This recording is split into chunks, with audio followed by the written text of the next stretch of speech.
ব্যাপারটা এমন না যে আল্লাহ লিখে রেখেছেন বলে আপনি বেছে নিচ্ছেন। যেহেতু আপনি এটাই বেছে নেবেন, তাই আল্লাহ আগে লিখে রেখেছেন।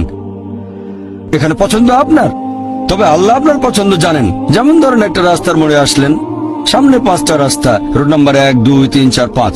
এখানে পছন্দ আপনার, বেছে নিতে পারেন রোড নাম্বার 1, 2, 3, 4, 5। আপনি গেলেন রোড 2-এ। এটা আগে থেকেই লেখা আছে আপনার নিয়তিতে যে আপনি যাবেন 2 নম্বর রোডে। ব্যাপারটা এমন না যে আল্লাহ লিখেছেন বলে আপনি করছেন। যেহেতু আপনি এটাই বেছে নেবেন, তাই আল্লাহ আগে লিখে রেখেছেন। তাহলে পছন্দ আপনার।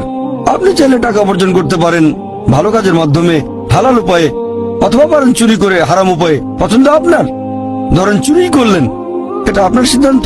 তবে আল্লাহ আগে থেকে জানেন যে এই লোকটা সহজে টাকা পেতে চায়, তাই চুরি করবে। তাই আল্লাহ আগে লিখে রেখেছেন যে এই লোকটা 25 বছর বয়সে চুরি করবে। এখানে দোষটা কার? দোষ আসলে আপনার। তবে আল্লাহর আছে ইলমে গায়েব, তাই তিনি আগেই লিখে রেখেছেন।